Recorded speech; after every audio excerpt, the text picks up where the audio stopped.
15 Things You Didn't Know About Audi. Welcome to Alux.com, the place where future billionaires come to get inspired.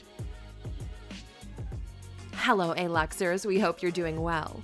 We're excited to have you with us today as we talk about one of Germany's top automobile brands, Audi. The first in the four companies that merged to form what we today consider the Audi giant, was founded more than 120 years ago in 1896. It was the genius of August Horch, a disciple of Mercedes-Benz's founder Karl Benz, with huge aspirations that created the second largest German automaker in 1932, to overwhelm the automotive industry with its relentless innovation and establish the brand as one of the dominating forces of the auto industry. Today, the Audi brand generates annual revenues of around $60 billion and has a brand value of $14 billion, being regarded as the 36th most valuable brand in the world. The company delivers a little under 2 million cars per year, with a quarter of them being the Q5 and A6 models. Enough with the introduction, let's get to it. Here are 15 things you didn't know about Audi. Number 1. The word Audi is Latin for here. August Horch founded his car company A. Horch & C. in 1899. After disputes with his chief financial officer 10 years later, he left his company and started a new one, named Horch Automobile Work, but was notified of a copyright infringement since the Horch name now belonged to his first company. Crazy, right? He still wanted to use Horch, but to get around the copyright issue, he used the Latin translation of the German word Horch, which means here. So he named the new company Audi. Now that, kids, is how the Audi brand came to be. Number 2. The Audi logo represents the four companies of Auto Union. The thing is, when someone goes after your name, some of us are willing to do everything it takes to get it back. It took him over 30 years, but in 1932, due to a combination of mutual interests, Audi merged with the early Horch company, as well as manufacturers DKW and Wanderer, forming Auto Union. These are the four companies that are represented by the Audi logo. The merger made Auto Union the second largest automaker in Germany, right after Mercedes-Benz, giving them a shot at the title. The thing is, it was only after 1969 when the Volkswagen Group acquired Auto Union, when they decided to rebrand from Auto Union to simply Audi.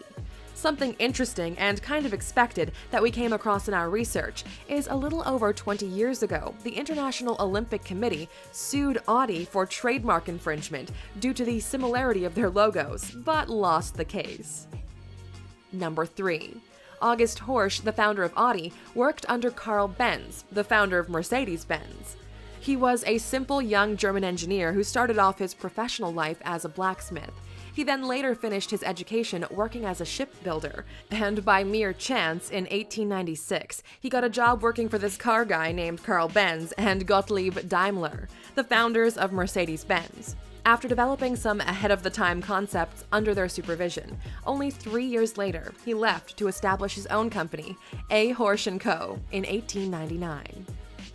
Number 4. Audi claims to be the first company to perform crash tests.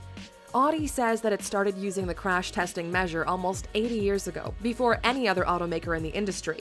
It says that the company's first crash test was done by one of the four companies, DKW, in 1938, when it rolled an F7 vehicle down a hill. Not exactly the conventional crash test.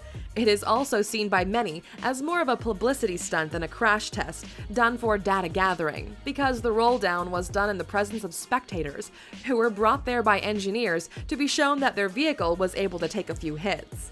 Although the story might be true, we went ahead and done some digging, and it turns out that they weren't the first. 4 years earlier, in 1934, General Motors show evidence of the first barrier crash test, so we're not sure if they were referring to a particular type of test, but for a really accurate video, we have to give the title to GM.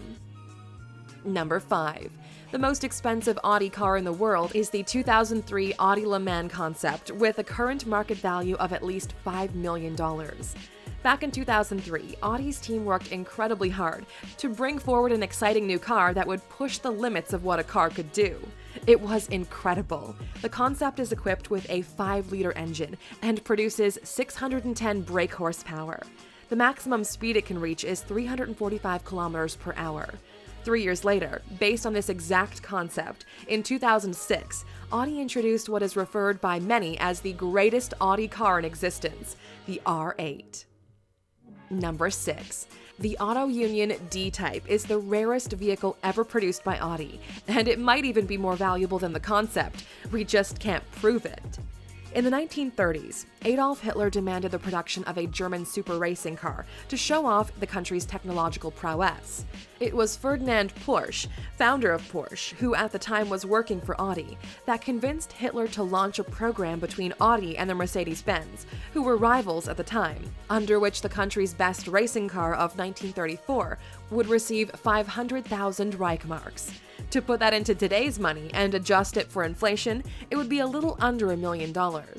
What Audi produced was the Auto Union Type A, which was modified consistently in the following years up to 1939, when they settled on what they called the Type D. Only 5 were built, and over the years, Audi had committed itself to collecting the 5, currently in possession of 3 of them, having acquired the 3rd one in 2012, something that was passionately celebrated at the Audi company. As a matter of fact, the last one was auctioned off in Paris in 2007 and was expected to sell for $12 million, which would have made it the world's most valuable car in the world at the time. It didn't sell, however, and in 2012, Audi was able to acquire it for an undisclosed price. We did our best to see how much the seller would be willing to accept, and we estimate the number is a little under the $10 million mark, but we'll never know. The remaining 2 have never been seen.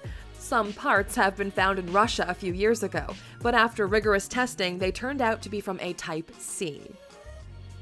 Number 7. Audi is second among all automakers in the number of 24 hours of Le Mans wins.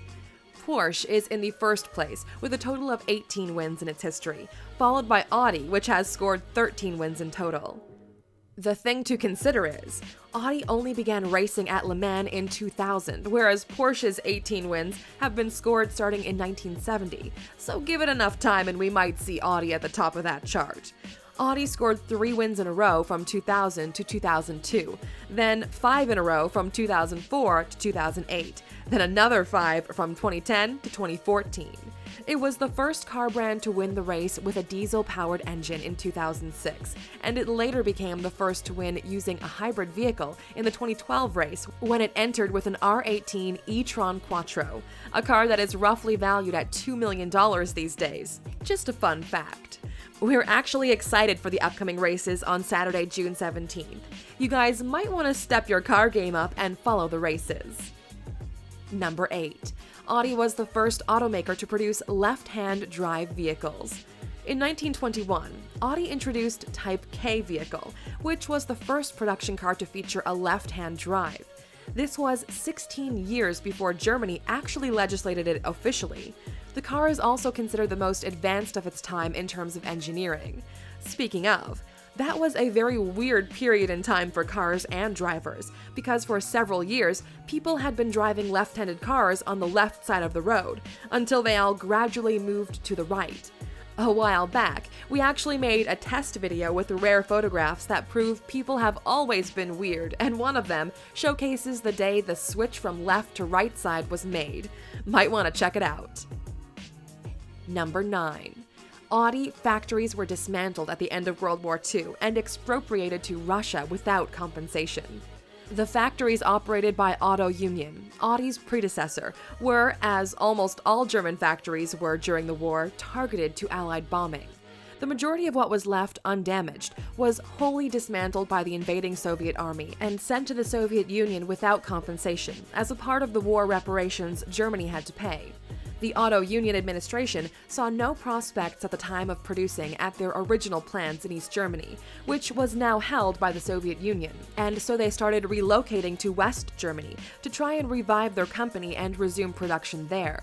Before you guys feel bad about this, it turns out that once they got started, the company used Nazi forced labor and are directly responsible for the deaths of at least 4,500 people.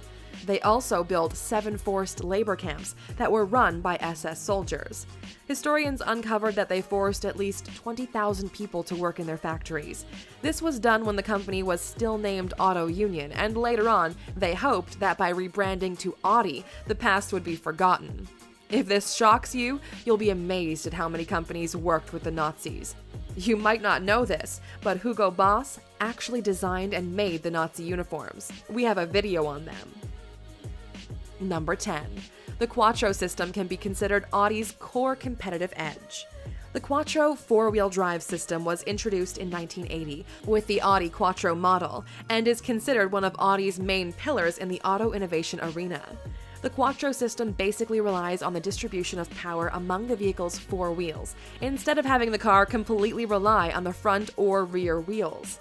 Using Quattro, power is transferred among the wheels based on which has the highest traction at any corner or turn, thus giving the driver a higher control over the car's trajectory.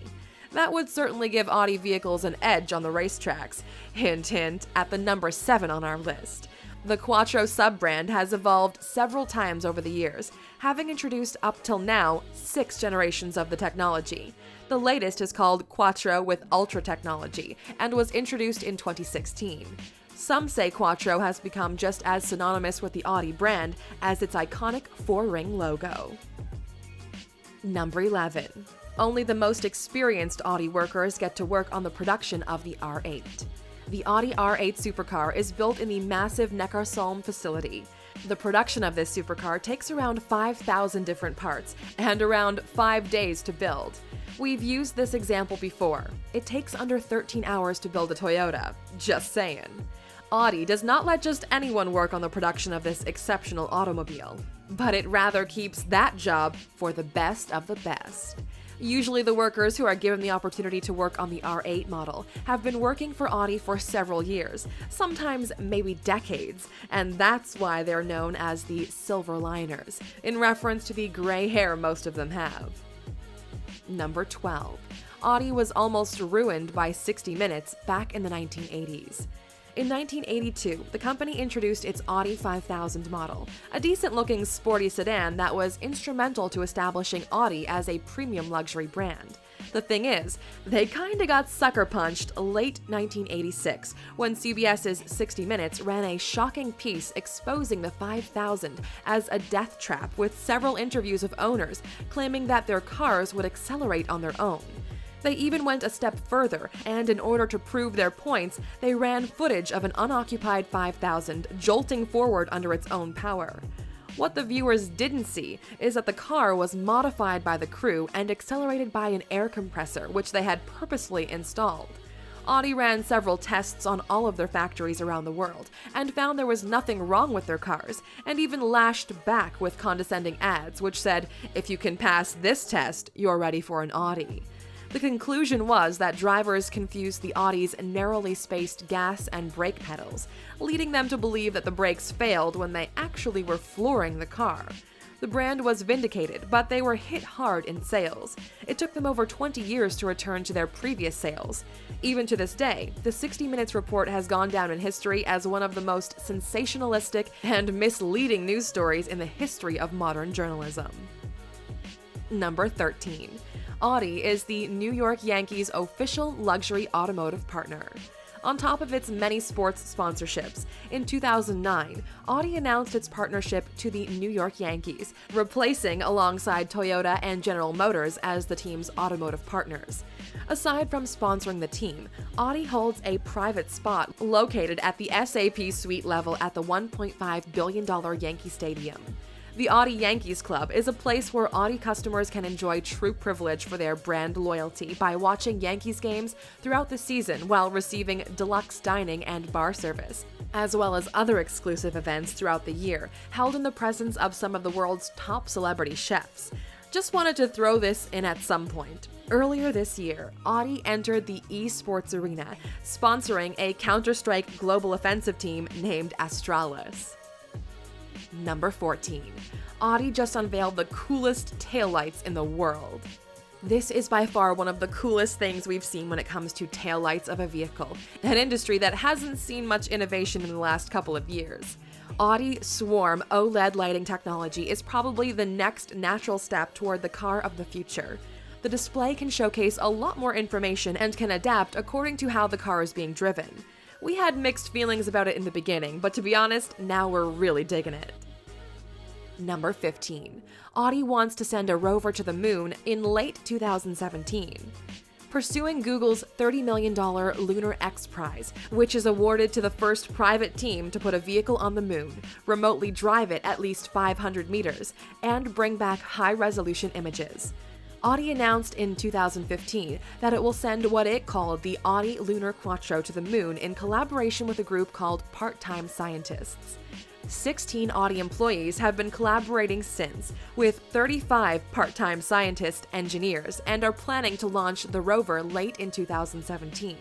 Right now, the rover's design is being refined in order to increase its stability, decrease its weight, and applying the changes that would increase the mission's chances of succeeding. That would certainly be a precedent in the automotive industry, and a massive publicity boost for Audi if it succeeded. We know you guys are split when it comes to luxury cars, but we wanted to ask you, if you were to rank Mercedes-Benz, Audi, and BMW according to personal preference, which would be number 1, number 2, and number 3? Let us know in the comments. For those of you who hung around with us up until now, here's a bonus fact for you. Audi is pretty popular inside the royal family. As a matter of fact, almost every member of the top ranks in the family owns an Audi, such as Prince Charles's A8 limousine, Prince William's A5 Sportback, and many others. It is even said that thanks to a lease agreement, members of the royal family enjoy a 60% discount on every purchase of an Audi vehicle. It pays to be a part of royalty. If you've watched till the end, please comment Royal Audi in the comments to prove you're a real A-Luxer. It would bug the hell out of people who don't know what we're talking about. Thank you for spending some time with us, A-Luxers. Make sure to like and subscribe so you never miss another video. We also handpicked these videos, which we recommend you watch next. You can talk to us on all social medias or ask a question on our website, Alux.com. Thank you for being an A-Luxer, and we'll see you back tomorrow.